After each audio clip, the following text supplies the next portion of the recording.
down here at Roberta Ranch again today. Yesterday we were able to get the rock wall in to retain the front patio. We're gonna have a set of stairs coming up here. We built this ramp kind of coming up here, whether it's gonna be ideal for kind of wheelchair accessibility. We still gotta put the laser on it and see where it's at. It might just be scooter friendly. But inside the house, we try to make it all the spaces so that they would be wheelchair friendly. We've got up top here, we've got the under slab installation, and we'll take a peek up there now.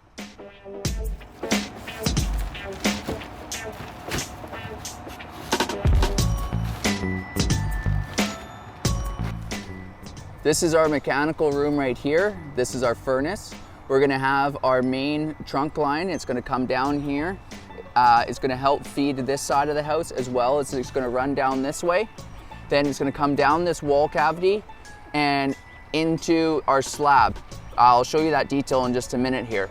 There's gonna be a trunk line that's coming out here and a trunk line that's gonna come out there.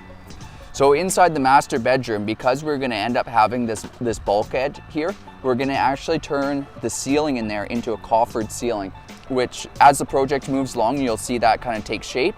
As well as this area of the entranceway, we're gonna drop the ceiling enough to hide the ducting in there. And then the rooms will end up being raised and we'll have the vault through this living room, which is gonna look really nice. So the reason why I'm talking about this is it's really important to make sure that you're thinking about your mechanical, your plumbing, and all these systems before the project gets started, and planning out these routes and how things are gonna get there, instead of after the fact having to build things to fit them into your project. So the planning stage is really important, that you go through that, you take your time, and sometimes you have to go back to the drawing board to redesign things, but it's way cheaper to do it on paper than it is to do it in reality. You're gonna be wasting materials, you're gonna have to pull things apart, you're gonna have to start doing bulkheads and stuff like that aren't always appealing to the eye.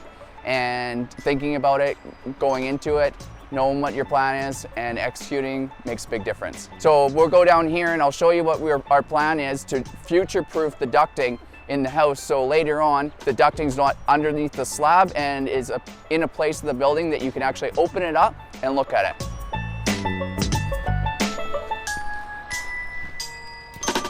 So right down here, we're gonna have a trench in the concrete. So we're gonna end up having our concrete slab that's gonna come across here. There's gonna be concrete walls that are gonna come down the sides of it. And then our duct, we're gonna have an 8-inch duct that's gonna run the length of this trench and come up and end up exhausting warm air at our windows. So to code, you end up having to run the foam board for the under slab either down the walls or along the length of the slab by 4 feet. So that would look like all the way around the perimeter would be out to here. So by the time that you're left, you know, the space that's still left on the inside is so small that I feel that to keep your toes nice and warm, you might as well do the entire slab. And you get a way better protection from thermal bridging as well.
Ooh.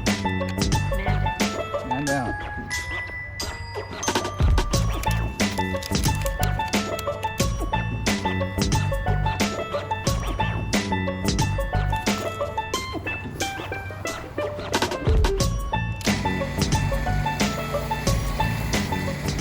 So down here at Roberta Ranch today, we got this rock wall done a couple of days ago, and I put in a little bit of effort and decided that I was gonna stick some hens and chicks in there to kind of fill in the holes. So I'm excited to see how that looks in a couple of months when we get closer to being finished, and hopefully they spread out like they should, and the little cracks are filled with beautiful little hens and chicks.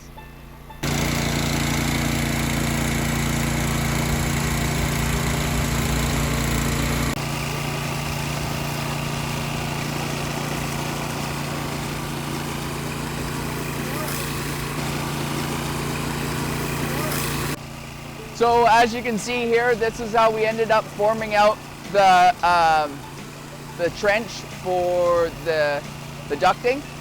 And when you look in here, we've ended up turning this 1x2 on its side. And what's going to end up happening is we're going to have a sheet of 3/4 inch plywood that's going to bridge the gap. And then inside here, we're going to have the ductwork running inside.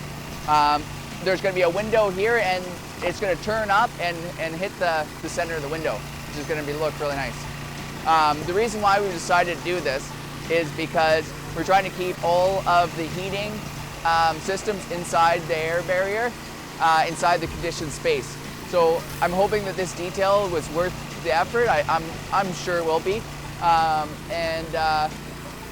Yeah, so this is what it looks like when it's all formed up and poured, and I'm excited to see what it looks like when we strip it and end up getting the ducting in the hole.